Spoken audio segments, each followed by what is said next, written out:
Alhamdulillah wassalatu wassalamu ala Rasulillah wa ala alihi wa sahbihi wa man wala. Halaman 458. Kitab Zadul Ma'ad fi Hadi Khairil Ibad untuk versi mukhtasarnya. Qala Imam Ibnu Qayyim rahimahullahu taala faslun fi hukmihi sallallahu alaihi wasallam fi nikahish shighar wal muhallil wal mut'ati wa nikahil muhrimi wa nikahiz zaniyati. Dalam satu pasal ini ada beberapa pembahasan sekaligus. Semuanya terkait tentang hukum menikah. Ya, tentang hukum menikah. Pertama pernikahan shighar. Yang kedua pernikahan al-muhallil. Yang ketiga pernikahan mut'ah.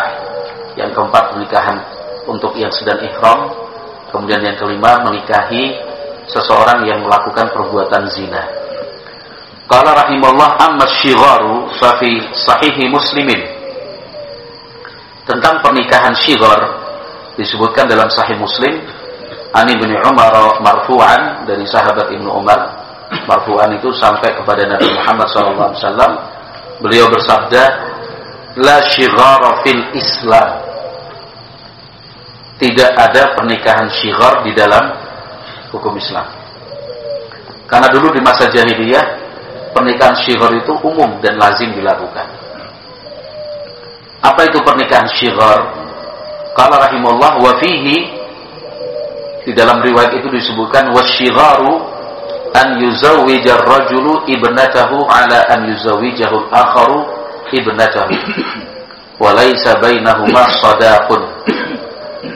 Seorang bapak menikahkan anak perempuannya dengan seorang laki-laki, tetapi dengan perjanjian laki-laki itu menikahkan anak perempuannya dengan dia. Walaysa bainahuma sadaqun, tanpa ada mahar. Tanpa ada mahar. Di sana ada A, ada B. Ada si A, ada si B. Masing-masing punya anak perempuan. Si A punya anak perempuan X. Si B punya anak perempuan Z. Nah, si A, si B ini ngobrol. Gimana? Saya punya anak perempuan ini. Kamu tak nikahkan kok dengan anak perempuanku. Tapi anak perempuanmu itu ya dinikahkan dengan saya. Ya oke. Maharnya ya nggak pakai mahar lah. Kita udah saling bertukar anak perempuan. Itu tidak boleh dilakukan. Nanti dalam fikih dibahas, ini tidak hanya berlaku untuk anak perempuan, tapi juga berlaku untuk setiap perempuan yang dia bisa menjadi walinya. Ya, termasuk juga apa? Saudara perempuan. Ya, saya punya saudara perempuan, si A punya saudara perempuan, dia punya adik, saya juga punya adik, atau kakak, sama aja. Saya bilang, saya pengen nikahi adikmu itu. Nanti kamu harus berjuangkan itu. Nanti adikku tak nikahkan sama kamu. Tanpa mahar loh ini. Walaysa bainahuma sadaqun, itu dinamakan nikah shighar. Boleh atau tidak? Enggak boleh. La shighara fil Islam. La shighara fil Islam. Itu semua, mau anak perempuan, mau saudara perempuan, mau bibi, ya. Itu semuanya tidak diperbolehkan, karena memang pada dasarnya bukan muhrim, ya. Ya, bukan mahramnya, ya, bukan mahramnya. Baik. Nah, kalau misalkan dengan mahar bagaimana? Artinya alami. Nah, itu baru boleh. Itu namanya bukan shighar. Kalau shighar itu ketentuannya begitu. Walaysa bainahuma sadaqun, tanpa ada mahar. Kalau pakai mahar artinya memang normal, ya, itu boleh-boleh aja. Dan seperti itu juga banyak yang melakukan. Jadi yang kakak dapat adik, yang adik dapat kakak, ya, seperti itu. Qala rahimallahu ta'ala. Tapi kalau di masa jahiliyah yang namanya shighar banyak dilakukan. Qala rahimallahu ta'ala wa amma nikahul muhallil. Kemudian yang berikutnya nikah muhallil. Nikah muhallil itu nikah dengan tujuan untuk menghalalkan, namanya muhallil. Tapi semuanya ini intinya apa? Untuk mengingatkan kita bahwa yang namanya pernikahan itu sesuatu yang sakral. Rumah tangga itu suci. Harus dimulai dengan niat yang baik, harus dijaga dengan ketulusan, dan berakhir dengan kebahagiaan. Kan begitu? Nikah syighar itu. Nikah syighar itu namanya kan mempermainkan perempuan. Ya. Menzolimi. Gak dapat haknya, maharnya. Dan tidak dibangun di atas cinta. Ya hanya karena senang aja. Hanya sekedar senang-senang ya. Sekedar bukan senang ya, hanya sekedar senang cuma mencari kesenangan, itu nggak boleh ya. Nikah itu bukan permainan yang yang penting nikah, besok nggak cocok cerai. Oh, nggak bisa ya. Sebelum melangkah dan memutuskan untuk menikah ya harus dipertimbangkan semua aspeknya. Dan konsekuensinya itu harus dijalani. Jangan sampai setelah menikah satu dan lain hal kemudian dia jadikan sebagai sebab untuk bercerai dan berpisah. Muhallil itu menghalalkan. Jadi dalam hukum Islam seorang perempuan kalau sudah dicerai sampai yang ketiga maka tidak boleh lagi dinikahi. Talak satu ya. Sebelum masa idahnya habis ya, masa idahnya berapa? Salah satu quru 3 kali suci. Seorang suami menceraikan istrinya, cerai yang pertama talak 1. Masa idahnya 3 kali suci. Sebelum selesai masa idahnya si laki-laki, si suami ingin rujuk. Ya. Berarti menjadi istrinya kembali tanpa melaksanakan akad nikah yang baru, tanpa mahar yang baru. Karena dia rujuk sebelum selesai masa idahnya. Dan para ulama mengatakan rujuknya itu cukup dengan menggaulinya. Kalau misalkan dia bilang lebih bagus lagi, pokoknya saya merujuk kamu ya. Kita kembali lagi sebagai suami istri, itu bagus. Tapi kalau misalkan nggak ngomong tapi dia menggauli, ya berarti udah kembali lagi sebagai istrinya semula. Tapi sampai selesai masa idahnya nggak dirujuk, berarti bukan lagi istrinya, bukan lagi suami istri yang sah. Nah kalau dia pengen kembali padahal udah masa idahnya selesai, boleh langsung menikah, tetapi dengan akad yang baru, dengan mahar yang baru. Akad lagi, maharnya baru lagi. Talak yang kedua juga sama, udah nikah, talak yang kedua. Talak yang kedua sama dengan talak yang pertama. Kalau masa idahnya belum selesai, dia langsung merujuk istrinya boleh. Tapi kalau sampai selesai masa idahnya, dia menikahi istrinya tadi boleh. Tapi akadnya baru, maharnya baru. Kalau jatuh talak yang ketiga, sudah ya, namanya talak bain. Bain itu sudah terpisah seterusnya. Nggak boleh lagi dan nggak bisa lagi rujuk. Ya kan? Hari ini talak ketiga jatuh, udah betul-betul pisah. Sudah bukan mahram lagi, bukan lagi suami istri. Tetap ada masa idahnya. Tapi masa idahnya ini maksud itu masa idahnya si perempuan untuk dia mau menikah lagi dengan laki-laki yang lain. Kalau ingin menikah lagi dengan mantan suaminya nggak boleh. Ya. Seterusnya begitu, ya seterusnya begitu. Kecuali dalam satu kondisi. Dalam satu kondisi si mantan istrinya itu sudah menikah lagi dengan laki-laki yang lain, kemudian dicerai lagi atau pisah lagi dengan laki-laki yang lain itu, maka dia boleh lagi menikah dengan mantan suaminya yang pertama. Nah, di sana ada khilah, ada rekayasa. Ya. Sudah ditalak 3, talak bain namanya. Otomatis gak boleh menikah. Tapi ternyata pengen lagi untuk menikah, kembali ke mantan. Gitu. Memang mantan itu pripun, Mbah? Ya udah terlanjur cinta misalkan ya, orang debat, konflik, ribut, kemudian akhirnya cerai, nanti dipikir-pikir lagi, balik meneh lah, cari yang lain juga lebih nggak cocok lagi, harus mulai dari nol. Tapi akhirnya dia putuskan, saya pengen kembali lagi sama mantan suami saya, atau si mantan suaminya itu yang menginginkan, lah kamu kembali lagi. Tapi kita nggak bisa lagi, udah kamu nikah lagi, tapi nanti tujuannya untuk halal untuk nanti diceraikan. Setelah cerai baru kita menikah lagi. Itu namanya nikah muhalil. Gak boleh pernikahan kok dijadikan mainan, pernikahan kok dengan tujuan seperti itu. Bahkan ada yang lebih berbohong lagi, dibayar, kamu nikahi mantan istri saya kasih uang sekian juta. Pokoknya sudah nikah seperti biasa, proses ke KUA, kemudian akad nikah, adakan acara resepsi segala macam, tapi kamu jangan sentuh istri saya, mantan istri saya.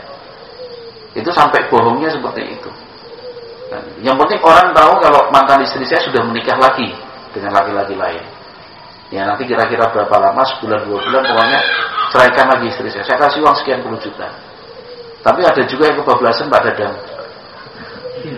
cinta beneran akhirnya. Udah dibayar, ternyata karena semuanya tenanam tadi itu, ya ta'aruf, ya lamaran, ya ke KUA, ya akad nikah, resepsi, ya kan akhirnya berinteraksi itu, sering ketemu, sering ngobrol, cinta beneran. Sah Mbak, cinta beneran. Akhirnya dikembalikan tuh uang tadi ke mantan suaminya itu. Ada juga kasus seperti itu. Ya. Kalau di sini janganlah, kalau di sini nggak usah cerita Pak Dadan. Ya. Itu namanya nikah muhalil, nggak boleh. Fafil musnad wa Tirmidzi min hadits Ibnu Mas'ud radhiyallahu anhu qala la'ana Rasulullah sallallahu alaihi wasallam al-muhallila wal muhallala lahu. Rasulullah sallallahu alaihi wasallam melaknat laki-laki yang melakukan nikah muhallil dan mantan suami yang menghendaki nikah muhallil. Muhallil itu suami eto-etoan. Ya. Kalau al-muhallalu lahu itu suami yang beramal. Jadi niat dan tujuan menikah itu ternyata untuk mencari penghalalan supaya bisa menikah dengan mantan suami sebelumnya. Qala rahimallahu ta'ala wa amma nikahul mut'ati fa fi sahihain nikah mut'ah. Nikah mut'ah itu nikah dengan kesepakatan dari pertama itu hanya berjarak waktu tertentu. Ya. Kita menikah untuk 3 bulan ke depan. Selesai 3 bulan, selesai pernikahan. Ya, orang bilang kawin kontrak itu. Satu bentuknya kawin kontrak. Itu tidak diperbolehkan dalam hukum Islam. Tapi sahihaini itu sekali lagi karena nikah itu bukan main-main gitu loh. Nikah itu untuk seterusnya, bukan cuma sehari 2 hari, bukan cuma sebulan 2 bulan. Nikah itu ya niatnya dari awal memang punya tekad untuk seterusnya sampai ke surga lah. Ya, makanya apapun yang terjadi ya diusahakan untuk sesabar-sabarnya, ya kan? Diusahakan untuk sesabar-sabarnya. Kemudian bukan berpikir untuk berpisah, berpikir untuk cerai, berpikir untuk pergi, berpikir untuk lari.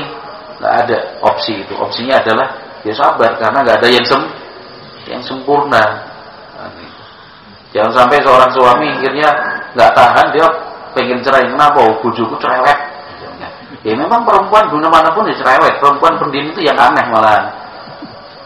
Baik cerewet di depannya langsung maupun di belakang. Jadi kalau dia tahu bahwa perempuan memang sifatnya seperti itu, ya disabar-sabar ya sudah. Ya, sama juga misalkan sebaliknya seorang istri pulang ke rumah orang tuanya, kenapa? Suamiku dingin, kenapa? Dijak ngomong ra nyambung, ya kan? Dijak ngomong ya memeneng ra ono tangga. Ya memang laki-laki seperti itu. Ya. Laki-laki itu nggak bisa dipaksa untuk bicara. Laki-laki itu nunggu moodnya, nunggu pas hatinya lagi senang, dia akan cerita ngalor ngidul sana kemari. Tapi kalau misalkan laki-laki itu ditanya belum jenak, belum apa segala macam, piye gimana apa tadinya, tetap diam laki-laki itu. Akhirnya pengen pisah. Ya kan, nggak benar juga. Ya, pokoknya yang namanya menikah itu ya memang tujuannya untuk sampai ke surga. Keluarga adalah anak tangga menuju surga. Qala rahimallahu ta'ala an Ali radhiyallahu anhu anna Rasulullah sallallahu alaihi wasallam harrama mut'atan nisa. Dari sahabat Ali bahwasanya Rasulullah sallallahu alaihi wasallam mengharamkan nikah mut'ah terhadap perempuan. Wa hadha tahrimu innama kana ba'da al-ibahati. Pengharaman ini terjadi setelah dulunya sempat dibolehkan. Dibolehkan pun karena suatu keperluan. Apa itu? Perang sampai berbulan-bulan. bahkan sampai bertahun-tahun karena jaraknya yang jauh. Maka dulu sempat dibolehkan, boleh nikah mut'ah. Artinya menikah sampai selesai perang, menikah sampai setengah tahun, menikah sampai 3 bulan karena saya tugas di sini 3 bulan. Sama, ada akad, ada lamaran, ada akad nikah, ada mahar dan lain-lain. Ya. Itu semuanya berlaku. Tapi kemudian dilarang. Qala rahimallahu walakinan nadhara, tetapi yang dibahas oleh para ulama fikih adalah hal huwa tahrimu batatin atau tahrimun mithlu tahrimil mitati, yang menjadi pembahasan oleh yang menjadi pembahasan oleh ulama fikih adalah haramnya itu memang haraman secara mutlak keseluruhan, ataukah haramnya itu seperti haramnya bangkai, fayubahu inda darurati, sehingga dalam keadaan darurat diperbolehkan. Hadza huwa alladhi lahidahu Ibnu Abbas wa afta bihilliha lil darurati, oleh sahabat Ibnu Abbas radhiyallahu anhuma, ini yang kemudian dijadikan sebagai pertimbangan. Maka beliau berfatwa, sahabat Ibnu Abbas berfatwa halal nikah mut'ah itu dalam keadaan darurat. Ya, kalau menikah dengan ketentuan waktu sekian lama dan kedua pihak sama-sama setuju dan sepakat, dalam keadaan darurat boleh. Tetapi kalau rahimullah falamma tawassa'an nasu fiha, tapi karena akhirnya orang-orang itu malah bermudah-mudahan, ya, jadi bukan dalam keadaan darurat cuma untuk mencari kesenangan dan kepuasan, walam yaktasiru ala maudhi'id darurati, dan mereka tidak hanya melakukannya dalam keadaan darurat, amsaka an futyahu wa raja'a anha. Sahabat Ibnu Abbas kemudian tidak lagi berfatwa tentang bolehnya, bahkan beliau menyatakan rujuk. Kenapa? Akhirnya orang bermudah-mudahan, oh ini kan nikah mut'ah kok. Ya. Padahal memang dari awal tidak ada niat, ya. Dan dari awal memang tidak dalam keadaan darurat. Qala rahimahullah, jadi kesimpulannya nikah mut'ah itu tidak boleh. Qala rahimahullah, kalau ada yang beralasan sahabat Ibnu Abbas, kita bilang oh iya dulu begitu. Tapi kemudian sahabat Ibnu Abbas rujuk, menarik kembali fatwanya. Qala wa amma nikahul muhrimi, sekarang hukum menikah bagi orang yang sedang dalam keadaan ihram. Fatabata anhu fi sahih Muslim min riwayat Utsman bin Affan radhiyallahu anhu qala qala Rasulullah sallallahu alaihi wasallam la yankihul muhrimu wa la yunkahu. Orang yang sedang dalam keadaan ihram tidak boleh menikah dan tidak boleh dinikahkan.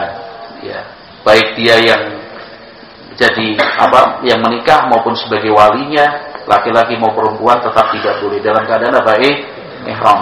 Qala rahimallahu ta'ala wa amma nikahuz zaniyati, apa hukum menikahi seorang wanita yang berbuat zina? Fa inna Marthad ibn Abi Marthad al-Ghanawi, ada seorang sahabat Nabi masuk Islam namanya Marthad bin Abi Marthad al-Ghanawi, ista'dzana an-nabiyya sallallahu alaihi wasallam, meminta izin kepada Nabi sallallahu alaihi wasallam an yatazawwaja anaqa wa kanat baghiyya, minta izin kepada Nabi sallallahu alaihi wasallam untuk menikahi anak. Anak itu nama seorang perempuan. Wa kanat baghiyya, anak ini adalah seorang pelacur. Ya, punya hubungan dekat dengan sahabat Marthad dulu di masa jahiliyah. Faqara'a alaihi Rasulullah sallallahu alaihi wasallam ayatan nur, maka Nabi Muhammad alaihi salatu wasallam membacakan untuknya surat An-Nur, ayat tentang larangan menikahi orang yang berbuat zina. Wa qala la tankihha, Nabi Muhammad mengatakan kamu jangan menikahi dia. Kenapa? Karena posisi waktu itu anak masih dalam keadaan yang sebelumnya. Nanti akan berbeda halnya kalau seseorang terjatuh dalam perbuatan zina, laki-laki maupun perempuan, dan dia menyatakan bertaubat dan betul-betul taubatnya, boleh ya untuk menikah atau untuk dinikahi atau dinikahkan, boleh. Yang penting syaratnya dia sudah bertaubat. Tapi dalam cerita ini ya belum bertaubat. Qala rahimallahu ta'ala faslun fi hukmihi sallallahu alaihi wasallam fi man aslama ala aktsar min arba'in niswatin aw ala ukhtain. Pasal berikut ini tentang hukum yang ditetapkan Nabi sallallahu alaihi wasallam tentang seseorang yang masuk Islam ternyata punya istri lebih dari 4, atau dia punya 2 istri kakak beradik kandung. Fi Tirmidzi, dalam riwayat Tirmidzi, an Ibnu Umar radhiyallahu anhuma, dari sahabat Ibnu Umar radhiyallahu anhuma, anna Ghailana aslam, bahwa Ghailan nama orang masuk Islam, wa tahtahu asyru niswatin, punya 10 istri. Faqala lahu Nabi sallallahu alaihi wasallam, kemudian Nabi Muhammad mengatakan kepada sahabat Ghailan ini, ikhtar minhunna arba'an, dari 10 istrimu itu kamu pilih 4, sisanya yang 6 dicerai dengan cara yang baik. Wa aslama Fairuz ad-Dailami wa tahtahu ukhtani. Fairuz ad-Dailami masuk Islam, punya 2 istri kakak beradik. Faqala lahu Nabi sallallahu alaihi wasallam, kemudian Nabi Muhammad alaihi salatu wasallam menyatakan, ikhtar ayyatahuma syi'ta, pilih satu dari mereka berdua, mana yang engkau suka. Kenapa? Karena dalam hukum Islam nggak boleh kakak adik dijadikan satu menjadi istri. Demikian juga nggak boleh punya istri lebih dari 4. Makanya Nabi Muhammad perintahkan pilih 4. Kepada Fairuz ad-Dailami, pilih salah satu karena kakak beradik. Qala rahimallahu ta'ala faslun fi hukmihi sallallahu alaihi wasallam fi man syarata li zawjatihi alla yatazawwaja 'alaiha. Pasal berikut ini tentang hukum yang ditetapkan Nabi Muhammad SAW tentang pernikahan yang di situ disyaratkan bahwa yang suami tidak menikah, kedua tidak menikah lagi. Wasta'zanahu Banu Hisham ibn al-Mughirah. Ya, jadi keluarganya Hisham ibn al-Mughirah, ya, mereka meminta izin kepada Nabi Muhammad SAW untuk menikahkan Ali bin Abi Thalib dengan putrinya Abu Jahal. Abu Jahal itu siapa namanya? Amr. Bapaknya siapa namanya? Hisham. Kakeknya namanya Al-Mughirah. Ya, jadi Abu Jahal itu namanya Amr bin Hisham bin Al-Mughirah. Nah, ini anak-anaknya Hisham bin Al-Mughirah, berarti apa? Saudara-saudaranya Abu Jahal. Ya. Saudara-saudaranya Abu Jahal minta izin kepada Nabi sallallahu alaihi wasallam untuk menikahkan Ali bin Abi Thalib dengan keponakan mereka. Siapa? Anak perempuannya Abu Jahal. Falam ya'zan fi dzalik, Nabi Muhammad tidak ngasih izin. Wa qala, kata Nabi sallallahu alaihi wasallam, illa an yurida ibnu Abi Thalib an yutalliqa ibnati wa yankiha ibnatahu. Kecuali kalau Ali bin Abi Thalib, enggak disebut namanya Ali ya. Kecuali kalau bin Abi Thalib itu memang ingin menceraikan anak perempuanku dan mau menikahi anak perempuan dari mereka, ya silahkan. Kalau itu memang keinginannya Ali. Fa inna ma Fatimatu bid'atun minni. Karena Fatimah, anak perempuanku itu bagian dari tubuhku. Yaribuni marabaha. Apa yang membuat dia ragu itu juga membuatku ragu. Wa yu'zini ma'adzaha, yang menyakiti dia itu juga sama saja dengan menyakiti saya. Inni akhafu an tuftana Fatimatu fi diniha. Saya khawatir Fatimah, anak perempuanku itu, nanti akan terdampak agamanya. Wa inni lastu uharrimu halalan wa la uhillu haraman. Dalam hal ini sungguh saya bukannya ingin mengharamkan yang halal atau menghalalkan yang haram, walakin wallahi, tapi demi Allah, la tajtami'u bintu Muhammadin Rasulillah wa bintu aduwillah fi makanin wahidin abadan. Tapi demi Allah, tidak boleh anak perempuannya Muhammad utusan Allah jadi satu tempat dengan anak perempuannya musuh Allah. Karena Abu Jahal itu kafir, bahkan orang yang paling memusuhi Nabi Muhammad sallallahu alaihi wasallam. Fatadhammana hadzal hukmu, maka hukum yang ditetapkan Nabi ini itu berkonsekuensi dan mengandung hukum bahwa anna rajula, bahwasanya seorang laki-laki, idza syarata li zaujatihi alla yatazawwaja 'alaiha lazimahu al-wafa'u bisyarti. Kalau seorang istri mensyaratkan dia mau menerima lamaran dan siap untuk menjadi istrinya dinikahi, tapi dengan syarat suaminya nggak boleh menikah lagi, maka lazimahul wafa'u bisyarti, maka laki-laki tersebut wajib hukumnya memenuhi syarat yang sudah disepakati. Wa mata tazawwaja 'alaiha falahal fashu. Kalau yang laki-laki melanggar syarat, akhirnya dia menikah untuk yang kedua, ya, maka sang istri punya hak untuk memfasakh, punya hak untuk apa? Untuk memutus, ya, pernikahan tersebut. Baik.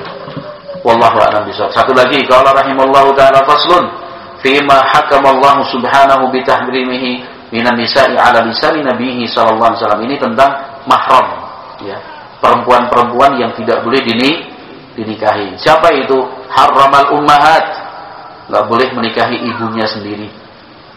Wa harramal banat, diharamkan menikahi anak perempuannya sendiri.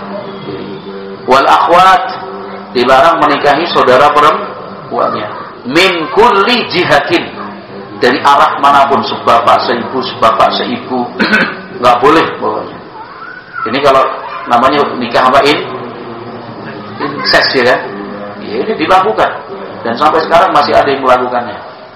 Ya, bahkan dalam pembahasan kelompok-kelompok Islam, padahal mereka sebenarnya sudah keluar dari Islam, ada yang punya pendapat seperti ini. Ya. Al-Qaramithah itu punya pendapat seperti ini. Alasannya apa? Yang paling berhak ya orang tuanya, bapaknya. Bapaknya bilang, oh saya mendidiknya, saya membiayai dia, masa diserahkan ke orang lain? Saya lebih berhak lah. Akhirnya anak perempuannya dinikahi sendiri. Itu masih ada yang punya pendapat seperti itu. Na'udzubillah. Ya. Qala wal ammat.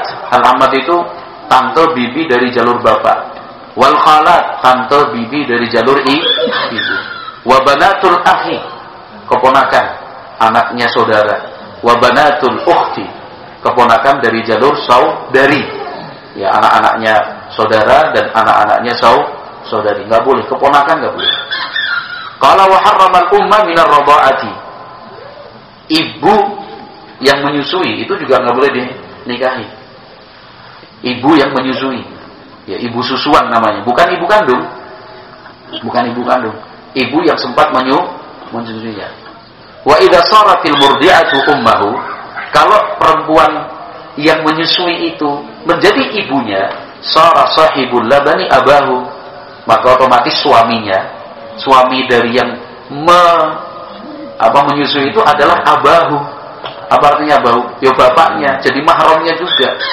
Misalkan istri saya, ya kan, menyusui seorang bayi perempuan, seorang bayi laki-laki, ya kan, seorang bayi laki-laki, berarti otomatis bayi laki-laki itu adalah menjadi mahram untuk istri saya. Kalau istri saya menyusui seorang bayi perempuan, maka saya sebagai suami yang menyusui itu jadi bapak susuannya, mahram juga. Itu namanya sahibul laban, pemilik susu. Pemilik susu, pemilik ASI itu maksudnya si suami yang menyusui. Walihada hakama Rasulullah, dan itu nanti menyebar. Kita baca walihada hakama Rasulullah sallallahu alaihi wasallam bi tahrimi labanil fahdi. Oleh karena itu Nabi Muhammad alaihi salatu wasallam menetapkan hukum bahwasanya susu laki-laki, artinya si suami dari yang menyusui tadi itu menjadi mahram.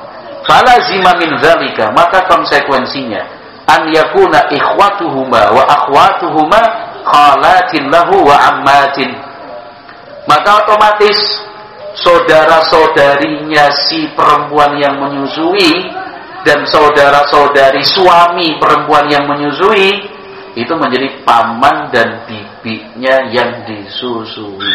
Contohnya sekarang Ustaz Yahya nih, dan istrinya Ustaz Yahya menyusui Sahnun. Sahnun itu siapa? Anaknya Mas Didik, ya kan? Mas Didik kalau Sahnun, ya kan? Anaknya Mas Didik disusui sama istrinya Ustaz Yahya. Otomatis nanti Sahnun itu mahramnya anak saya Izzah. Jadi mahramnya adiknya istrinya Ustaz Yahya. Saya sebut namanya misalkan Mbak Halimah, yang menyusui Mbak Maryam. Otomatis nanti si Sahnun itu jadi keponakannya Halimah, keponakannya Izzah. Karena yang disusui laki-laki nih. Baik, sama juga itu menjadi saudaranya adiknya Ustaz Yahya. Kan Adanya Ustaz Yahya perempuan 2, namanya Mbak Konitah, Mbak Muti. Berarti otomatis Sahnun ini adalah keponakannya Mbak Konitah, keponakannya Mbak Muti. Karena apa? Sahibul laban, labanul fahl. Kata Al-Imam Ibnul Qayyim, falazima min zalika, maka konsekuensinya an yakuna ikhwatuhuma wa akhwatuhuma khalatin lahu wa ammatin. Itu otomatis itu. Saudara-saudaranya mereka berdua, huma ini siapa? Suami istri yang istrinya menyusui itu, menjadi khalat dan ammat. Dan itu menjadi khalat dan ammat. Kalau dari jalur Ustaz Yahya namanya ammat, kalau dari jalur istrinya Ustaz Yahya adalah khalat. Itu. Wa abna'uhuma wa banatuhuma ikhwatan lahu wa akhwatin. Anak-anaknya yang menyusui dan anak-anaknya suami yang menyusui itu menjadi saudara-saudarinya yang disusui. Wa min huna qala Rasulullah sallallahu alaihi wasallam annahu, oleh karena itu Nabi Muhammad memutuskan yahrumu minar radha' ma yahrumu minan nasab. Ya. Karena susuan itu akhirnya menjadikan mahram sebagaimana dari jalur nasab. Qala rahimallahu ta'ala wa harrama ummahatin nisa. Dalam agama kita juga yang namanya ibu mertua itu hukumnya mahram. Ummahatin nisa, ibunya istri, artinya ibu mertua. Wa harrama raba'ib allati fi hujuril azwaj. Juga menjadi mahram itu adalah perempuan, ya, anak perempuan tiri. Ya. Perempuan tiri. Wa harrama, jadi menikah dengan seorang janda punya anak perempuan, jelas anak perempuannya itu adalah mahram. Wa harrama subhanahu halailal abna. Juga diharamkan menantu perempuan. Halailal abna. Ya, makanya kalau walaupun sudah misalkan suami istri menikah, ya, kemudian si suami meninggal dunia. Nah, istri itu tetap mahram untuk bapak mertuanya. Walaupun si suami sudah meninggal dunia, tetap mahram. Ya. Itu namanya bapak mertua dari mendiang suami misalkan. Qala wa harrama nikaha man nakahahunnal aba. Juga diharamkan menikahi perempuan yang pernah dinikahi oleh bapaknya walaupun sudah dicerai, enggak boleh juga. Qala wa qala Rasulullah sallallahu alaihi wasallam bi tahrimil jam'i bainal mar'ati wa ammatiha wal mar'ati wa khalatiha. Rasulullah sallallahu alaihi wasallam menetapkan hukumnya haram menjadikan satu seorang perempuan dengan bibinya, baik dari jalur bapak maupun dari jalur ibunya. Qala wa mimma harramahu nafsu nikahal muzawwijat minal wahunnal muhsanat. Demikian juga diharamkan berdasarkan dalil menikahi perempuan yang sudah punya suami. Ya. Jadi nggak boleh. Memang ada kasusnya, ada. Jelas-jelas dia masih punya suami, menikahi istri orang. Sebelum jelas statusnya bahwasanya sudah cerai kok, ternyata belum, masih sengketa di situ.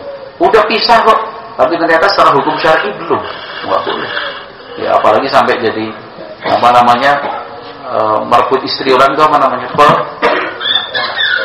pelakor kan punya perebut laki orang, kalau perempuan pelakor. Pelakor itu perebut laki orang. Enggak, ini perebut istri orang kok. Apa? Pebinar. Perebut bini orang. Apa? Pebinor. Perebut bini orang. Enggak boleh. Artinya intinya itu semuanya disampaikan dalam kitab ini walaupun ringkas. Yang namanya pernikahan itu sakral, bukan main-main gitu aja. Harus betul-betul dihormati, baik yang melakukannya maupun orang lain yang memandangnya. Wallahu a'lam bishawab. Kita cukupkan sekian. Walhamdulillahirabbil alamin.